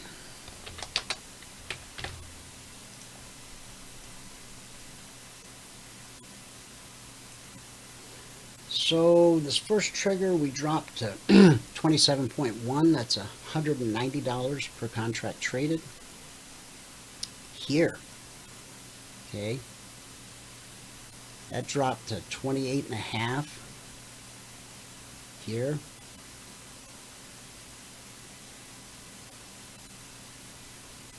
Right here. Now see, this candle opened right at the trigger and basically just, it went a couple ticks below the trigger and took off, pulling back to the BBC. Once it pulled back to the BBC, then it made its move down through the trigger to the zone at 25, 26. This week that zone is actually 23, 24. So it didn't quite make it to the zone. Okay. Then back to the BBC. Leg, retrace, leg, retrace, leg. What do we think is going to happen? You got it. High probability thing is for price to rally back up to the BBC and the trigger, find good resistance, and give us another leg to the downside. A $1 move in gold is worth $100. So got one trigger, a couple of failures there, I guess you'd call them.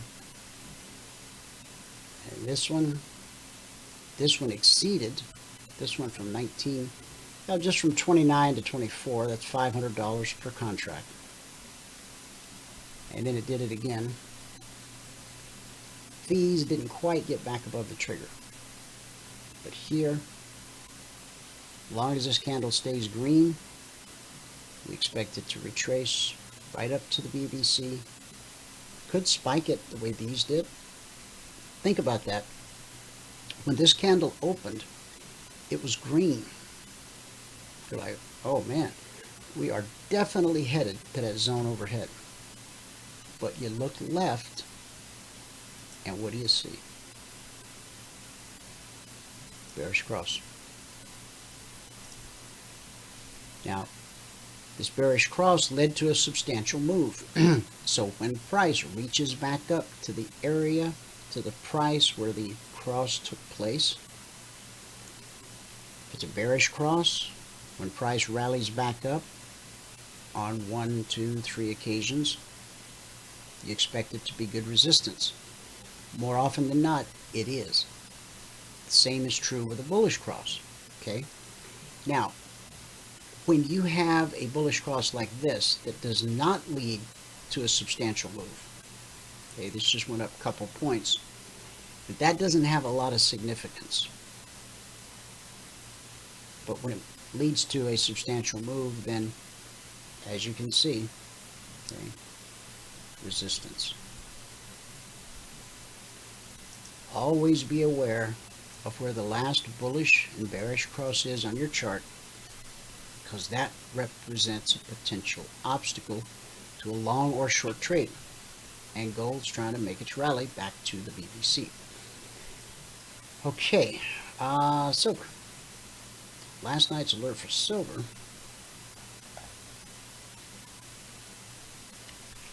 Consider being short, 26.28.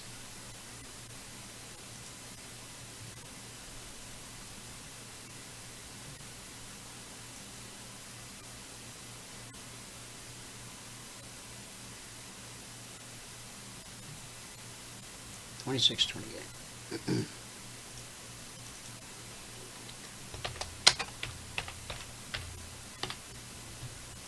Okay. So we triggered on this candle here, and it took us down to 26.13. So that's a 15-point move, roughly $700 per contract traded. Now, we're printing a green candle. We're at potential resistance, red and falling. If we can get above red and falling, most likely we'll continue up to the BBC. You'll notice here, once we got this bearish cross, and then that bearish cross, I should point out, led to that resistance. Okay? Resistance, you see that? And even here, we spiked it, but so as price comes up to the BBC on this move, could spike it and fail. Now, there's also the possibility that price could get to the BBC, and this time it overcomes it. This pullback, and this pullback, and this pullback, and this pullback, and this pullback, those all held. At some point, the pullback won't hold. But you anticipate that it's going to hold until proven otherwise.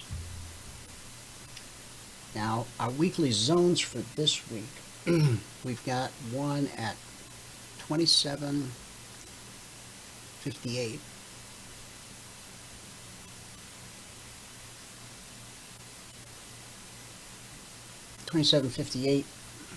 /59. Above that is way up at 28.47. And then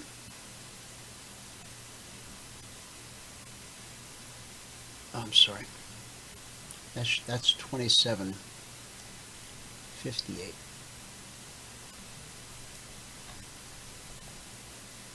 27.58. Way up there. I'll get it close. 27.58. Okay, then 26.87.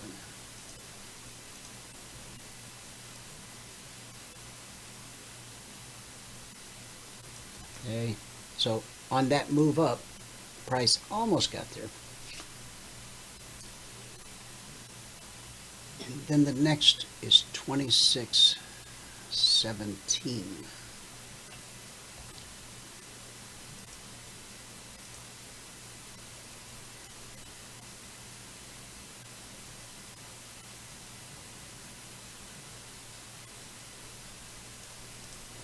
So from 28, we traded right down to the weekly zone.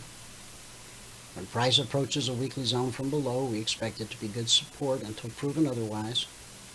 So we bounced to red and falling. If this provides good resistance right here, then we'll have another trigger on tap.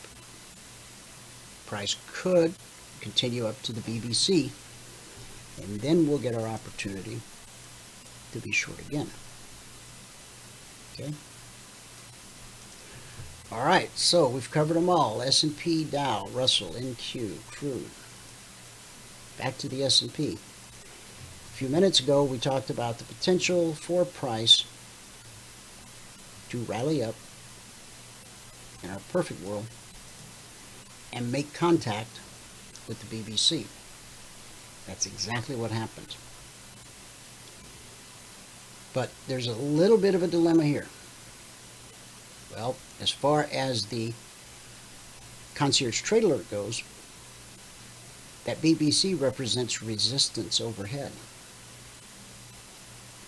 You got red and falling below you. You can see how it's starting to curl up.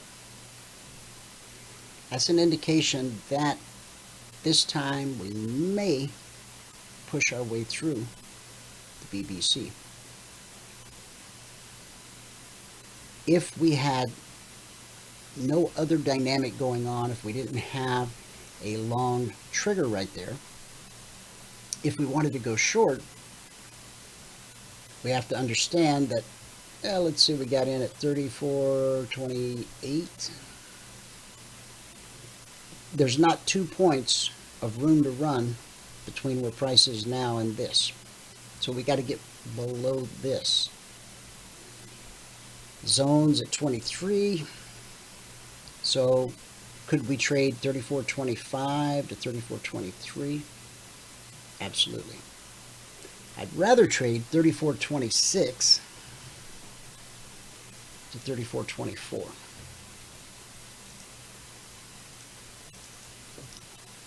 $34.26 to $34.24.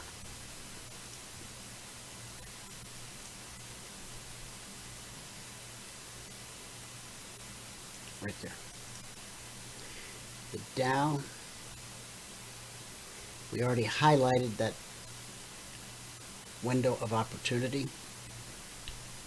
Price so far hasn't made it back up to that weekly zone.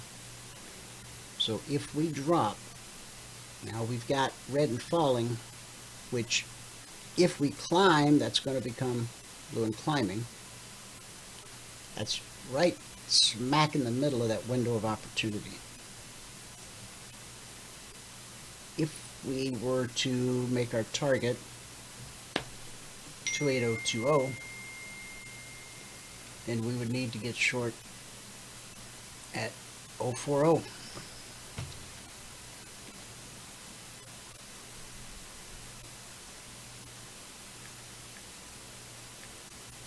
Hang on for me 1 second.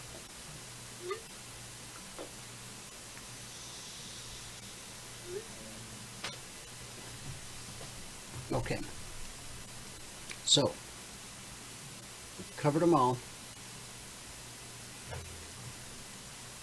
and we covered Logic 247.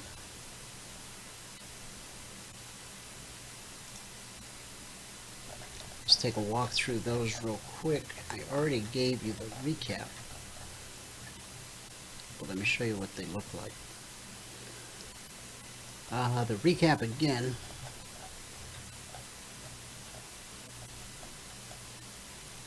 Where'd it go? There it is. So far this week, 26 alerts, 24 actionable, 2 stopped out, 8%. By the end of the week, that number will be closer to 20%. That's what we've averaged over the last 107 weeks. Last week, for the entire week, we had 100 alerts, 69 actionable, 15 stopped out, 22%, so a little worse than the average. Okay, now let's walk through the actual alerts for Logic. 2 different things. Logic is current price action, Concierge is historic price action. When those two point their finger at the same important price, important area,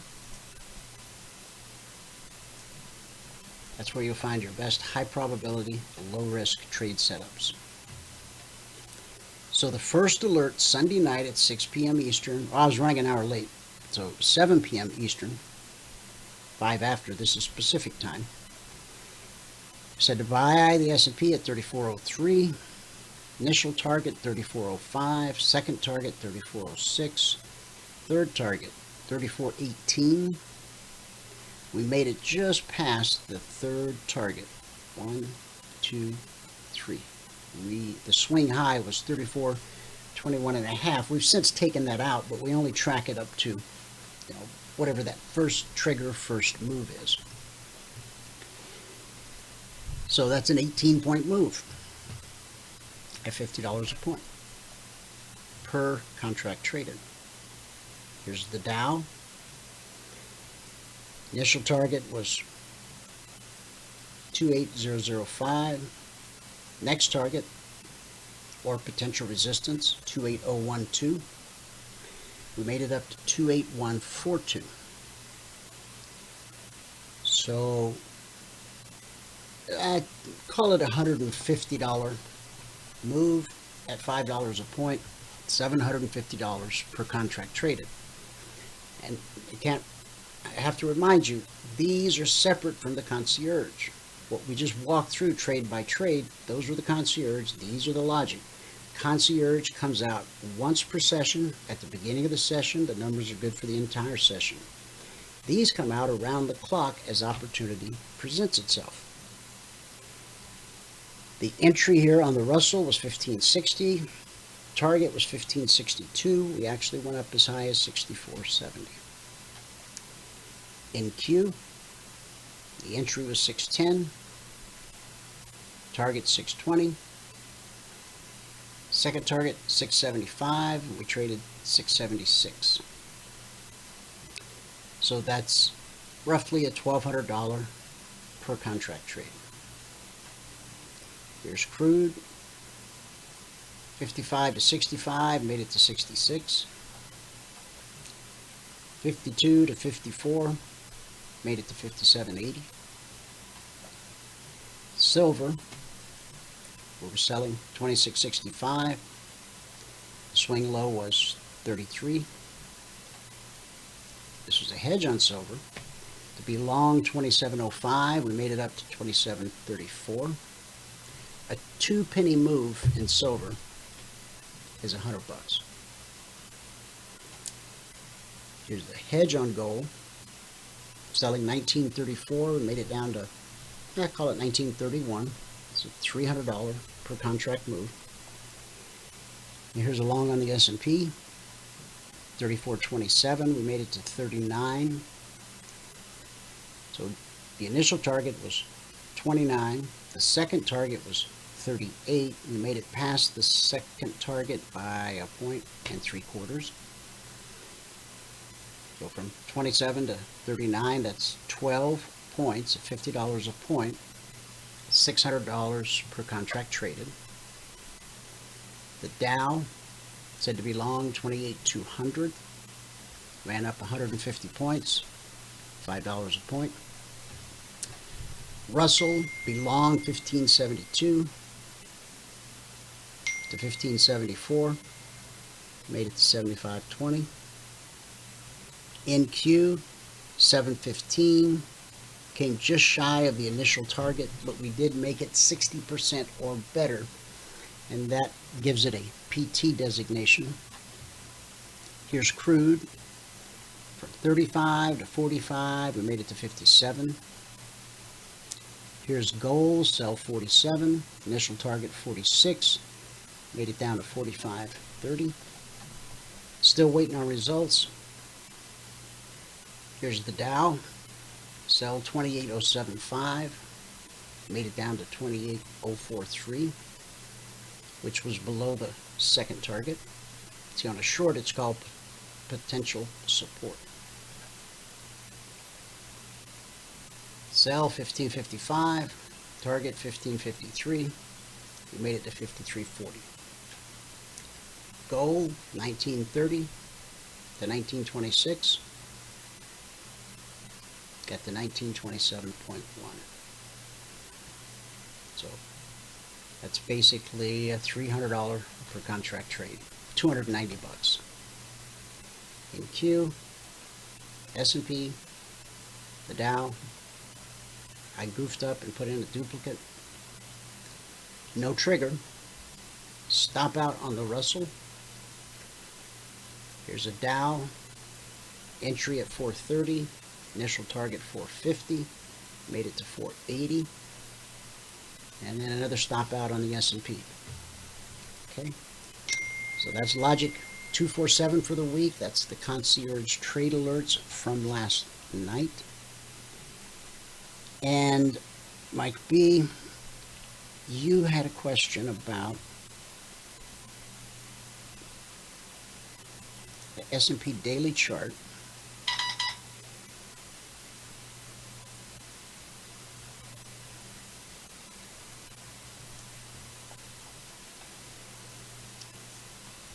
If we were to use just this last leg right here, the Fibonacci price extension tool, if we go from that low, or that low to that high, to the retracement low right at the BBC,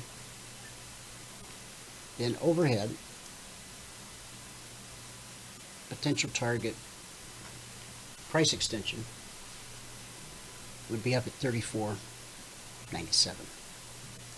Okay, And that wraps it. Time now for our good word for the day. Again, if you're brand new, make sure you book a mentoring session, a one-on-one session, so we can get you up to speed on everything you need. Get your charts going, your indicators going, you know where you're supposed to be, when you're supposed to be there, what tools, what resources you have at your disposal, how to make use of them. And you know what? Pace yourself. You can't learn everything in 1 week. We've done everything we know how to do to make it as simple as possible. But pace yourself. Okay, there's not that much to learn, but what there is to learn is very important. Okay, so don't try to rush through it each step of the way. Make sure you understand that step, and then we'll go to the next step. Love never fails. The words of an old song. I love you for 100,000 reasons, but most of all, I love you because you're you. 1 Corinthians 13:8 says, love never fails. Now, there's great truth in that song, particularly when it comes to children. Christian psychologist Dr. James Dobson writes, when the birth of a first child is imminent, the parents pray that he will be normal. That is, average. But from that moment on, average will not be good enough. Their child must excel, he must succeed, he must triumph. He must be the first of his age to walk or talk or ride a tricycle. He must earn a stunning report card and amaze his teachers with his wit and his wisdom. He must star in Little League and then, of course, later become the quarterback or president of the senior class. His sister must be the cheerleader or the soloist or the homecoming queen. Throughout the formative years, some parents give their children the same message day after day. We're counting on you to do something fantastic. Don't disappoint us. Unfortunately, exceptional children are just that, exceptions. Seldom does a 5-year-old memorize the King James Bible, or play chess blindfolded, or compose symphonies. The vast majority of our children are not dazzlingly brilliant. They're just plain kids with an oversized need to be loved and accepted just as they are. Most parents, I hate to burst anybody's bubble, most average parents, all right, we'll just leave it at most parents. Most parents have average kids. To expect more sets the stage for considerable disappointment for parents and puts unrealistic pressure on the children. I see so many traders, when they first start out, they set the bar so high for themselves that it's just unrealistic. I've heard traders tell me, yeah, I've been studying this for a while, I've tried this and I've tried that, and I've kind of got a plan going, and I go, so what's your daily goal? 20 points. Oh, you mean 20 ticks, right? No, 20 points. Well, I'm not saying there aren't days where you could take 20 points out of the S&P. There certainly is. In fact, I just showed you some examples, but it's not realistic to put that kind of pressure on yourself, especially when you're brand new. It's so important that your goals be realistic. Another reason for all this group training, another reason for all these one-on-one mentoring sessions, to make sure you understand what is reasonable. What is a reasonable expectation? Because if you don't have experience in the business, if you don't have experience as a trader, then you really don't know what to expect. And if you just came off of some website where they were blowing a whole lot of smoke up your chimney, chances are you've got some unrealistic expectations in your head. And so we'll help you get grounded, okay? We'll try to help you stay focused on what is realistic. Don't put too much pressure on yourself. Will not put too much pressure on you. Remember, your journey starts in the simulator. Your goal is to put together 10 consecutive days in a row. Once you do that, we'll talk about going live and actually putting real money to work in the market. One contract at a time. And slowly build your business just like that, one step at a time. Now, let's recall the song lyrics. We talked about a song at the beginning. Most of all, I love you because you're you. If you take that message to heart, one day your children will rise up and call you blessed. Think about your trading in the same way. Think about your trading business in the same way. You're raising up a business with the same attention, the same passion that you raise your child. Don't place unrealistic expectations on it. Be thankful. Have an attitude of gratitude. As a believer, you're in a position right now to do things for the God's kingdom that previous generations did not. It's an opportunity those previous generations just did not have. Think about it. You're in an enviable place. If you have a computer, if you're able to listen to this broadcast today, if you have a demo platform to practice on, and you have someone to help you every step of the way, you're one up on 90% of the traders out there who are wandering around in darkness seeking direction. Be thankful, be grateful, be blessed. That's our good word for the day. Thanks so much for tuning in.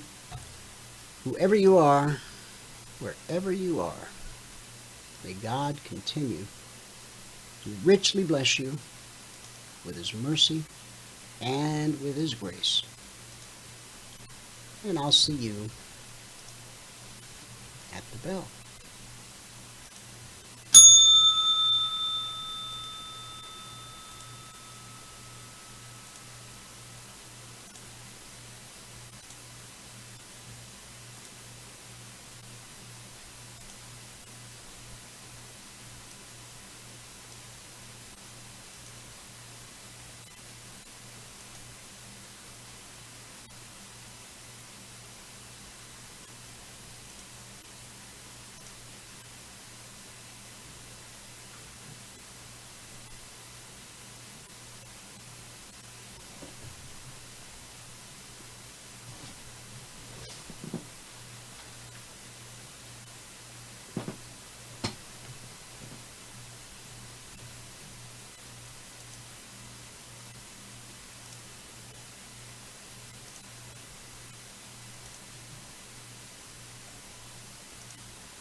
Remember this, there is no greater return on investment than to see a human life changed and given hope.